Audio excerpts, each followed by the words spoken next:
Right, so I didn't properly explain how I was going to do this. So, I'm going to start a new playthrough until we get Karma's good ending. It shouldn't, in theory, take that long. We only skip text that's been seen. So, I start the game.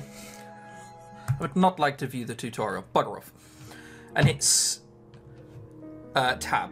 We are obviously called David. I've unlocked the fast forward feature. Yeah, thank you. Right, so this will all be skipped. The stuff that wasn't shown last playthrough won't be skipped, and I will only show that. Okay? Got it? Good. I'll see you with the first change. So, I'm pretty sure I did this last time, but here the guide, and I am following a guide. It's easier that way. Says that I need to ask all questions. Now, I'm pretty sure I didn't ask one of these beforehand, but, like, come on now. I'm not going to show the sodding questions. We pretty much know them all at this point. So here we meet Rod for the first time, and as opposed to saying, oh, you were always so quiet, you go, ... you hate me. You have no right to start acting the victim now. Not when you've treated my family with such disrespect.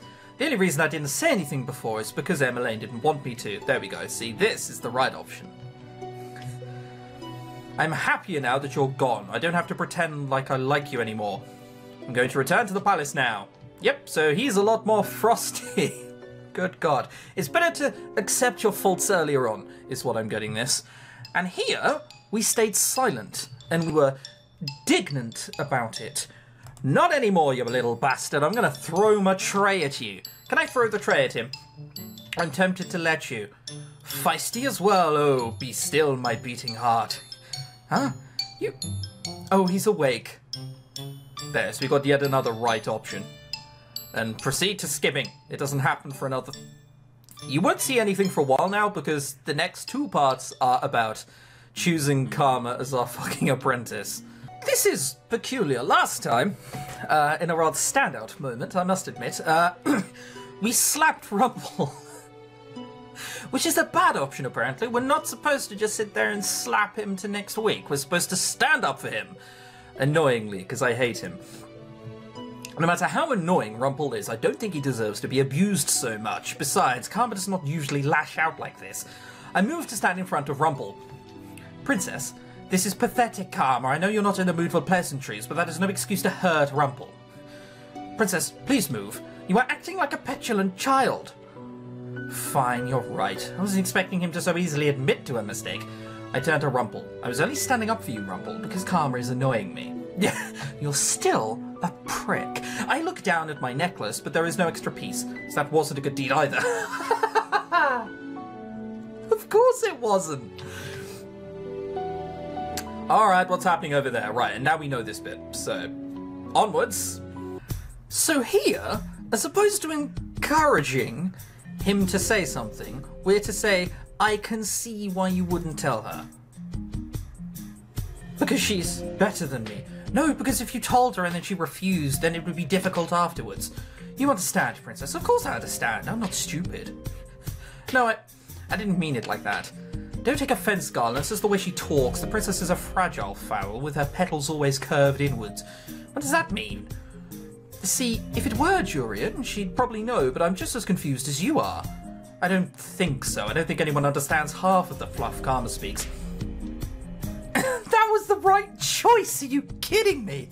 Alright, sure, why not? It's because I weave love and dedication into every single one of my words. There's a beauty in deciphering them. But enough idle chatter, let us continue our training. Alright, well apparently that was the good option. Fuck 'em, am I right?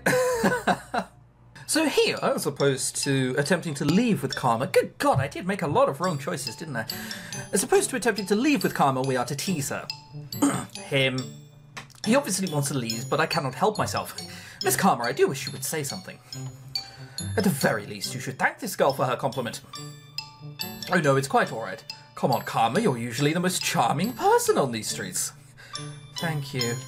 He sounds like he is dying now. I cannot help but start laughing again. The small annoyance on Karma's face seems to dissipate completely. Leaving. He takes my hands and courtesies politely to the girl as he pulls me away. Yeah, and now we know this bit. Right, so here we waited for an opening when the man from the crowd grabbed us. However, we're just going to fight back at random here. I have to fight back. Maybe I can still draw people's attention to me. I try to squirm my way out of the man's arms, but it does not work. He chuckles lightly at me until I elbow him in the stomach. For a few moments, I am free to try and run, but all too soon the man grabs me again, but with the same punishing grip over my mouth and nose to stop me screaming. You're a real feisty one, aren't you? I feel like I might faint. One last attempt to get free, to tug at the man's hand with my own and manage to shift it just enough until I can bite down on it. Right, I see when this will come in handy later on. Got it. And back in the bedroom later on, I saw you fight back. That was a very admirable attempt. You saw me? Yes, as you were coming to the end of the whole alleyway, but I didn't manage to escape. It doesn't matter, Princess. You certainly made the effort. But I digress. You are quite welcome, Princess. It was my pleasure. I should leave. Wait, what? I tend to leave, but Karma grabs my hand and pulls me back. But Princess, don't you owe me something? So Karma was expecting something in return. After all, I should have known. I think you owe me an apology. Yeah, okay, we know this one. Onwards. Oh, the first feature we look at someone's face is apparently the lips. No wonder I didn't know the right choice indicator existed for so long. I chose the wrong option, like 90% of the time. This is incredible! Even like a 50-50 chance, in most cases it was, to get the bad option. I managed to choose the wrong option almost all of the time. The lips. Despite myself, I find my gaze dropping to Karma's lips. Why do I feel like I'm walking into a trap? The lips? My princess, I don't think I'd ever hear you say that you looked to my lips when I smiled. I did not say that. Oh, but you did, and princess, I do believe you are blushing. Even though Karma never said he was referring to my features, I thought about his lips anyway. Thought makes my heart flop, though I do not have the faintest idea why. Anyway, I agree, though eyes are important, a smile isn't quite as brilliant without the lips. Well, of course it's not. Look at my face. I've smiled there, my lips have moved. You probably wouldn't notice I'm smiling without a mouth. Without the lips. I try to imagine a smile without the lips and shudder. Sorry, Princess, I misspoke. Try to dispel the image from your mind. I will. Anyway, I'll let you choose the order of things. Fine. Just don't make me look like a clown, Princess. I know how much you'd like to tease me, but I need to get out of here quickly today. If you need to leave quickly, shouldn't you do the makeup yourself? I missed the opportunity to have you help me. Nonsense, and we know this bit. Onwards. We tried to fight them here, didn't we? We didn't try to convince them, I'm fairly certain. Yep, we tried to... How did we get so many options wrong? Good God, I thought we only had like 3 wrong. And then like most of the choices towards the end could probably help that out. Nope. Did we fuck? We got like 1,000,000 wrong. Oh, fighting back is useless when I am outnumbered. I have to try to convince them that I am not who they think I am. You aren't mistaken, sirs. I happen to overhear your conversation, and assuming I am some imaginary princess, is unreasonable. The knights look at each other. You know, she has a point. She was listening in our conversation. That's clearly suspicious. Did you not hear what I said? I happened to overhear it, nothing more. You were cloaked, as if you were trying to hide your features. Being out at night without a cloak is a sure way to draw attention to a lady such as myself. You know, she has a point. Stop saying that, man! Then, ma'am, there should be no problem with us taking you back to the palace. If we are mistaken, we'll clear it up as the misunderstanding and pay you handsomely. Come on, let's take her to the palace. Nice, lead me out onto the empty streets. Why? Why did I have to be so stubborn? The knights continue pulling me down the path until we come down to a narrow street. Everyone sees us walk away to avoid the knights. There is a fear in their eyes, but I've done nothing wrong. Well, ma'am, if it makes you feel better, we're risking our ranks on this as well. Okay, we've seen this before. Wicked. Onwards. This is another choice we got wrong. This is borderline comical how many choices I got wrong. Well, he comes towards me was to step away from him. I take a step away from him and Karma's hands fall from my shoulders. He sighs out. The story better be just as dramatic as mine. Thank you, David. For what? For agreeing to listen. And for what you just did. Stepping away from him, was I distracting him? Once upon a time, and yeah, okay, this is where he tells his backstory. At least the next one we get right. I can see the next one is you have to tell Jurian. We got that one right, didn't we? Right, okay, we had a few good choices in a row, and I know this one is correct, because we got the right choice indicator, and this is where I learnt about it. So, all choices should be correct here until the end, and then I can show you guys the good ending. There we go, that was easy, wasn't it? Alright guys, we're getting pretty close as you can see. I could never be afraid of you. Hopefully now, we won't literally put our fucking sword through him. He's still not going to tell us. We're just going to have to figure out, even in this situation, that it's him, I presume. Right, so we know this bit.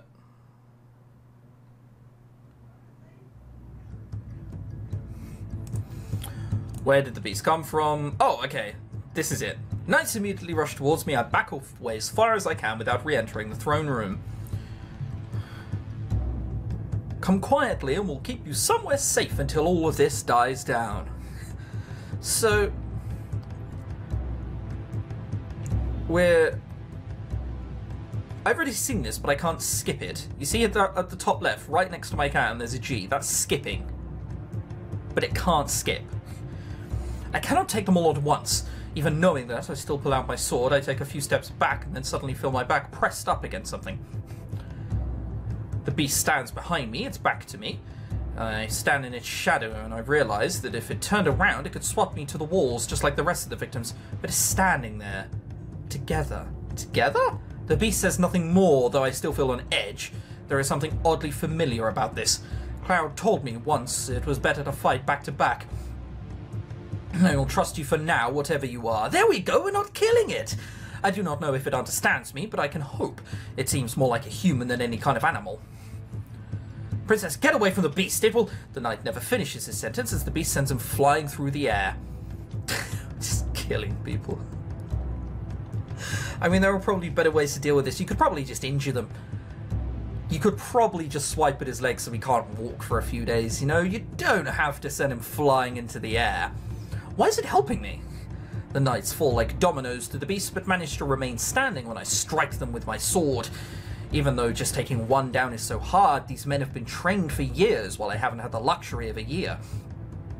Out of the corner of my eye, I sense movement. I see a gleam of silver, and hear a grunt as a sword is raised into the air. The sword is nowhere near reaching me, but...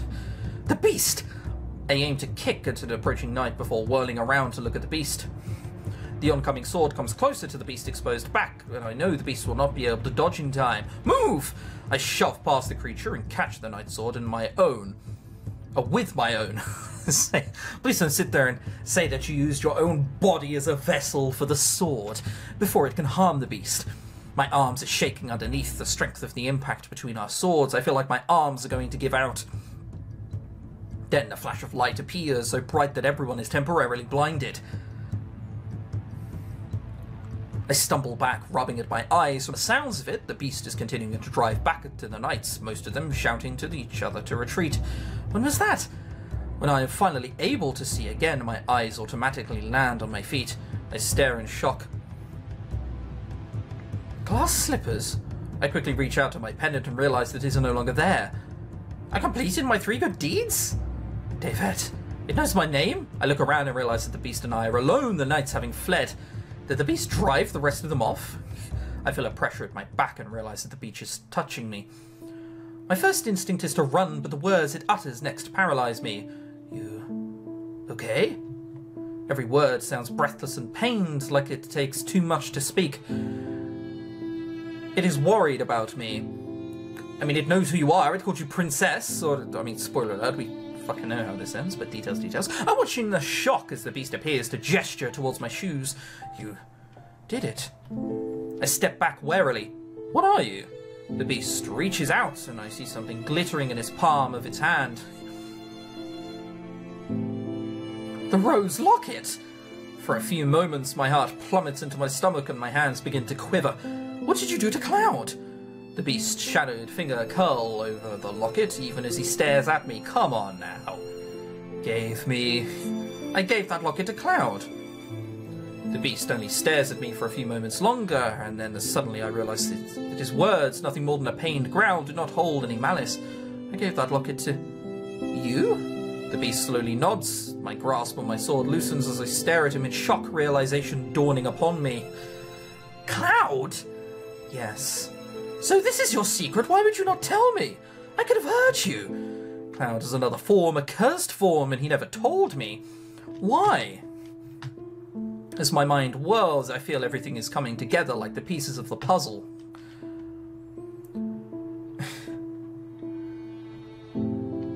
I mean, you wish you could explain. You could have. And then I may not have hurt you. Although those times Cloud was clutching at his chest, you were touching your tattoo so many times before, like you were in pain. The beast growls and the sound is surprisingly soft, almost a sigh. Curse. Then that tattoo was a warning. The first time I saw that tattoo, it was a beautiful rose. The second time, it had more thorns. When the rose became ensnared in thorns, did he transform? And he always touched his tattoo when he came too close to me. Cloud, your curse did not just make others fall in love with you, it stopped you from loving anyone too, didn't it? He mentioned that woman before, the one he thought loved him but didn't. Is it possible that she saw him in this form and was terrified of him? If you loved anyone, you would turn into a beast. You loved a woman once, but she only loved you because of your curse. The minute you transformed, she was scared of you, wasn't she? Yes. He sounds so pained. The reason Cloud has been trying to hide everything from me is because he is scared that I would have feared him. That is why beauty has always been so important to him. But the curse cast upon him makes him both beautiful and a beast. I wanted you to love me, but no one could love a beast. His words are dwindling. It almost sounds like he's being suffocated on the inside with how slowly he's speaking. Cloud, I've never cared much about appearances. Okay, no. Hang on a minute. You may love Cloud. You are taking the piss if you're saying that this form doesn't trouble you at least a little bit. At some point it definitely becomes too much. Sure, you can get over this. Maybe the curse will even be, like, raised. This is a little bit troubling though. You are not 100% okay with this, maybe 90%. People have worn masks on their faces their whole life around me. Cloud, I take a deep breath and face him. I will love you no matter what form you take. I drop my sword to the ground and make my way over to him. I rest my cheek on his chest and wrap my arms around him. I love you. The room is filled with a bright but gentle light. It almost feels like I'm bathing in sunlight. For a few moments I forget my worries. Everything feels blissful and quiet and my heart feels full. Then moments later I feel warm arms around my chest. I love you too, David. I know, who would have thought he'd come back to life, am I right? When I open my eyes, I still can't see anything, though I know that the light has faded. The warmth is still there, though, and now I feel it immediately on my skin. I realise it is because Cloud is hugging me. Not as a beast, but as a man.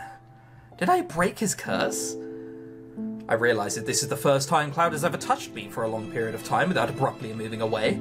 Tentatively, I move my hands, feeling the fabric of his shirt and the warmth of him underneath. Alright, there's only so many times you can say warmth before it loses its meaning. Cloud. But before I can finish my sentence, my lips are sealed. I feel Cloud's lips on mine, only briefly, but it is enough to make me feel suddenly faint. He pulls away from me with a brilliant smile. I've always wanted to do that.